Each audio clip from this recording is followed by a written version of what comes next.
అందుకే ఇప్పటికీ హిందూ కుష్ పర్వత శ్రేణులు అంటారు, ఆఫ్ఘనిస్తాన్లో ఉన్నాయి. హిందూ కుష్ అనే పదానికి అర్థం ఏంటంటే హిందువుల వధ జరిగిన ప్రదేశం అది. అంటే ముందు హిందువులుగా ఉన్నవారు బౌద్ధంలోకి మారడం వల్ల, బౌద్ధంలోకి మారినందువల్ల వాళ్ళలో క్షాత్రధర్మం నశించిపోవటం వల్ల ముస్లిం ఆక్రమణదారులకి ఈ దేశాన్ని ఆక్రమించటం. అంటే ఆఫ్ఘనిస్తాన్ ఒకప్పుడు భారతదేశంలో అఖండ భారతంలో భాగమే కదా. ఎప్పుడైతే ఈ ఆఫ్ఘనిస్తాన్ ఆక్రమించారో మళ్ళీ అక్కడ నుండి ఉత్తర భారతంలోకి చొరబడటానికి కూడా పదే పదే మన భారతదేశం మీద దండయాత్రలు చేయడానికి కూడా అది ఒక సింహద్వారం అయిపోయింది. వాళ్ళకి మార్గం సుగమం అయిపోయింది. ఆ రోజు బౌద్ధం వల్ల ఎలాంటి నష్టం జరిగిందో హిందుత్వానికి, ఈరోజు సాయి మతం వల్ల కూడా అదే జరుగుతుంది.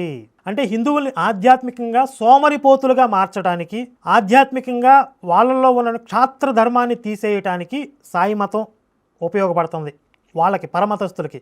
తప్ప హిందుత్వానికి ఎలాంటి ప్రయోజనం లేదు. ఇప్పటికి 100 సంవత్సరాలు అయ్యేటప్పటికీ సకల దేవతా స్వరూపుడు సాయి, అనంతకోటి బ్రహ్మాండ నాయకుడు, అఖిలాండకోటి బ్రహ్మాండ నాయకుడు సాయి అని చెప్పి ఆదిశేషుడు పడగలు పట్టించడం, శివలింగం మీద కూర్చోబెట్టడం, ఇలాంటి వికృత పోకడలన్నీ వచ్చేసినాయి కదా. ఇంకొక 100 సంవత్సరాలు పోయేటప్పటికి అసలు సాయి తప్ప ఇతర దేవతలను పూజించడం పాపం అని ఇలాంటి కొత్త కొత్త సిద్ధాంతాలు కూడా వచ్చేస్తాయి. వచ్చిన తర్వాత ఏమవుతుంది, మొత్తం హిందూ దేవాలయ వ్యవస్థలన్నింటినీ కూడా ఈ సాయి మతంతోనే రీప్లేస్ చేశారు అనుకుందాం. దాని తర్వాత జరిగేది ఏంటి అంటే, ఆ రోజు బౌద్ధంగా మారిపోయిన తర్వాత ఏ విధంగా అయితే ఆఫ్ఘనిస్తాన్ వాళ్ళు తేలికగా ఆక్రమించగలిగారో, ఈ ఇస్లాం రాజ్యం చేయాలి లేకపోతే క్రైస్తవ రాజ్యం చేయాలి అనుకునే వాళ్ళకి చాలా ఈజీ టార్గెట్ అయిపోతుంది భారత్. ఎందుకంటే క్షాత్రధర్మం పోతుంది కదా. మనం రాముడిని ఆశ్రయించామనుకోండి, రాముడు చేసిన ధర్మరక్షణ మనం కూడా అనుసరిస్తాం. రాముడి యొక్క బంటు, నమ్మిన బంటు ఎవరు, హనుమంతుడు. ఏ విధంగా అయితే లంకను తగలబెట్టాడో, అంటే సీతమ్మ వారిని అపహరించుకుపోయినటువంటి రాక్షసులకు ఏ విధంగా బుద్ధి చెప్పారో, హిందుత్వం మీద దాడి చేసే వాళ్ళకు కూడా మనం ఆ విధంగానే ప్రతిఘటిస్తాం, ధర్మరక్షణ చేస్తాం. రాముణ్ణి, హనుమంతుణ్ణి, రామాయణాన్ని, మహాభారతాన్ని పట్టుకుంటే, కృష్ణుణ్ణి ఆరాధిస్తున్నాం అనుకోండి, ఉత్తిష్ట కౌంతయ యుద్ధాయ కృతనిశ్చయ అంటాం. కానీ బాబాను పట్టుకుంటే చాయిడాం అనుకుంటూ భజన చేసుకుని కూర్చుంటారు. వాళ్ళు చక్కగా పేకలు కోసుకుంటూ వెళ్ళిపోతారు. చరిత్రలో ఒక చిన్న సంఘటన చెప్తా. అల్లావుద్దీన్ ఖిల్జీ అనుకుంటా, వాడు ఈ దేశాన్ని ఆక్రమించడానికి సైన్యంతో దండెత్తి వచ్చినప్పుడు ఆ సైన్యాధికారి ఒకటి చెప్పాడనమాట, హిందూ జనాభా చాలా ఎక్కువగా ఉన్నారు ఇక్కడ అని. అంటే అల్లావుద్దీన్ ఖిల్జీ అంటాడంట, గడ్డి ఒత్తుగా ఉంటే కోత కొయ్యటానికి అనువుగా ఉంటుంది, గుప్పిళ్ళు పట్టుకోవడానికి. కాబట్టి జనాభా ఎక్కువ ఉన్నంత మాత్రాన ఏం ఉపయోగం ఉండదు. వాళ్ళలో క్షాత్రధర్మం లేకపోతే వాళ్ళు గడ్డిపోసలతో సమానం. ఆ గడ్డిని పట్టుకుని వీళ్ళు పేకలకు వస్తారు. వీళ్ళు అల్లా సాయి ఏ సాయి బయలు చేస్తూ ఉంటారు కదా, వాళ్ళు వచ్చి ఏం కొయ్యాలో కోసుకుపోతారనమాట. ఇంకొక ఉదాహరణ కూడా చెప్తా. మనకి అయోధ్యలో రామ మందిరాన్ని ఎప్పుడు కూల్చారండి? 500 సంవత్సరాల క్రితం కూల్చారు.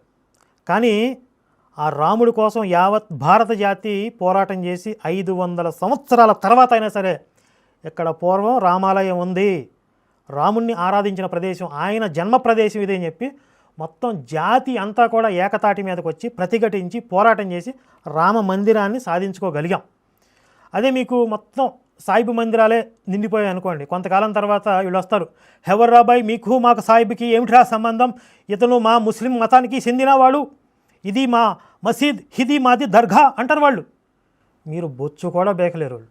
అంతెందుకండి, ఇప్పుడు ఆకివీడు రీసెంట్గా పశ్చిమ గోదావరి జిల్లాలో ఆకివీడులో 100 సంవత్సరాల క్రితం ఆరాధించినటువంటి చిన్న రామాలయం ఎంత పెద్ద ఉద్యమం తీసుకొచ్చింది అక్కడికి, ఎంతమంది హిందువులను ఏకీకృతం చేసింది. రఘురామకృష్ణరాజు గారు ముందు నడిపించారు, అనుమానం లేదు. కానీ హిందువులందరినీ అక్కడ ఏకీకృతం చేయగలిగింది రామాలయం. అదే అక్కడ సాయిబు మందిరం ఉంటే అది ఈ పాటికి ఏ మసీదో దర్గాన అయిపోయేది. అంటే ఎప్పటికైనా ఈ దేశంలో రాముడు, కృష్ణుడు వాళ్ళకి సంబంధించిన ఏ కొంచెం ఆనవాళ్ళు మిగిలినా కూడా, అతి కొద్దిగా మిగిలిపోయిన హిందుత్వాన్ని కూడా దావానలంలా వ్యాప్తి చేసేంత శక్తి ఆ రాముడికి, కృష్ణుడికి, రామాలయాలకి, కృష్ణాలయాలకి ఉంటుంది, బాబా మందిరాలకు ఉండదు.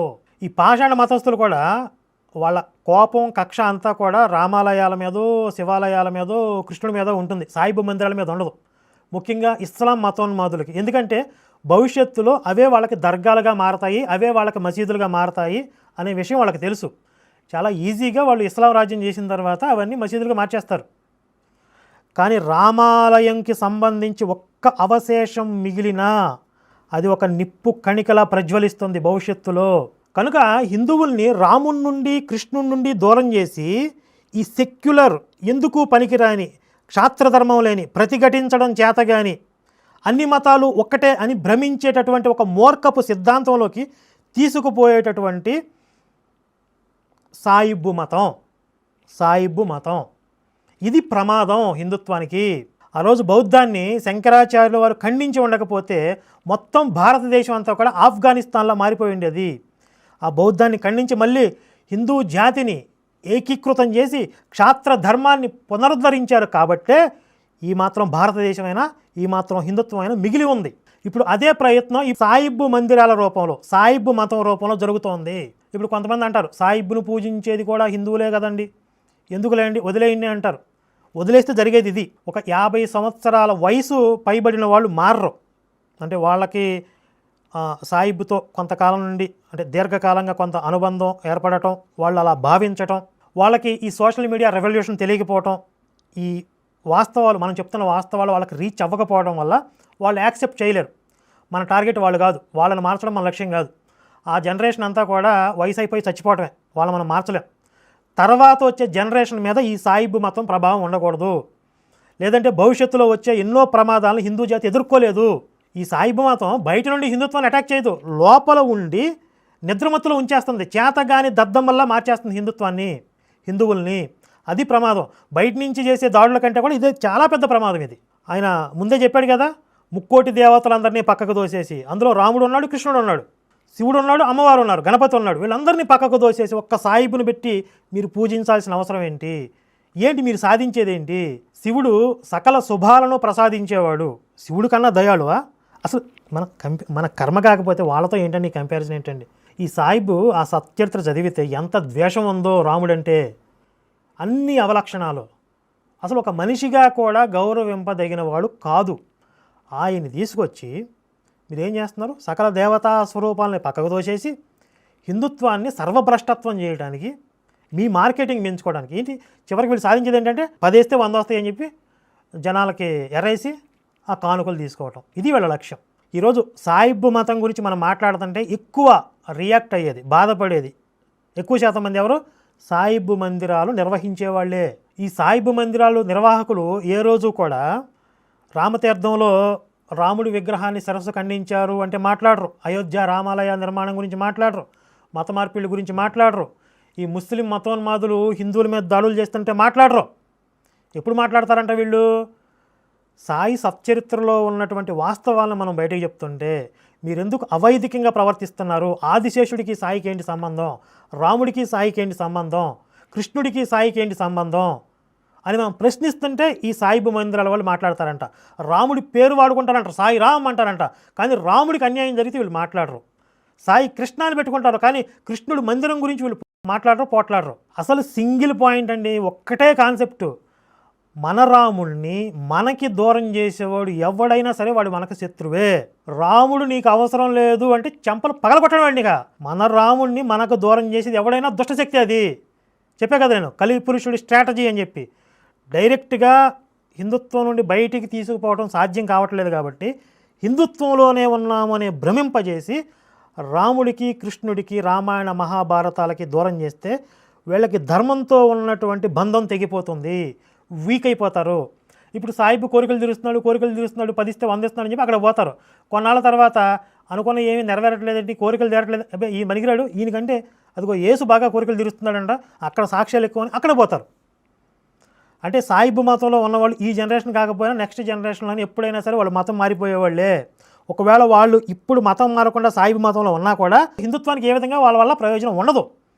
వాళ్ళు హిందుత్వానికి అనాకాని కూడా పనికిరారు, కొరగారు. వాళ్ళు జనాభా లెక్కల్లో ఉంటారంతే. హిందుత్వానికి ఏదైనా సమస్య వస్తే సాయి మందిరాలు రావు. ఇప్పుడు ఈయన చెప్తున్నంత పిచ్చిలో ఉన్న సాయి భక్తులు ఎవరు రారు. ఒక్క రామ భక్తులే వస్తారు, కృష్ణుడి భక్తులే వస్తారు, శివ సేవకులే వస్తారు, శివ సైనికులే వస్తారు, అమ్మవారి భక్తులే వస్తారు. ఎందుకంటే ఇక్కడ ఆ ధర్మానికి అధర్మానికి మధ్య ఆ పోరాటం ఉంది, ఆ స్ఫూర్తి మనకు కలుగుతుంది, ప్రతిఘటిస్తాం, మనం పరిరక్షించుకుంటాం. కాబట్టి సాయిబ్బు మతం వ్యాప్తి చెందితే ప్రమాదం ఏంటంటే వాళ్ళు హిందువులుగానే ఉంటారు కానీ హిందుత్వం కోసం నిలబడరు. చేతకాని చేవలేని చవట దద్దమ్మల్లాగా మారుస్తుంది సాయిబ్బు మతం హిందువుల్ని. ఈ ట్రాప్లో ముస్లింలు పడలేదు, ఈ ట్రాప్లో క్రైస్తవులు పడలేదు. కేవలం ఈ దరిద్రాన్ని హిందువుల నెత్తి మీదే రుద్దారు. ఇది 100 సంవత్సరాల క్రితం ఆరంభమైన కుట్ర, ఇంకా నడుస్తూ ఉంది. దీనిని మనం ఎదుర్కోవాల్సిన అవసరం ఉంది. భవిష్యత్తులో సంభవించేటటువంటి అనేక రకాల విపత్తుల నుండి, ప్రమాదాల నుండి హిందూ జాతి సమైక్యంగా ఉండి తనని తాను రక్షించుకోగలిగే స్థితిలో ఉండాలి అంటే కనుక మొట్టమొదట ఈ సాయిబు మతం కబంధ హస్తాల నుండి బయటికి రావాలి. జై శ్రీరామ్, భారత్ మాతాకి జై.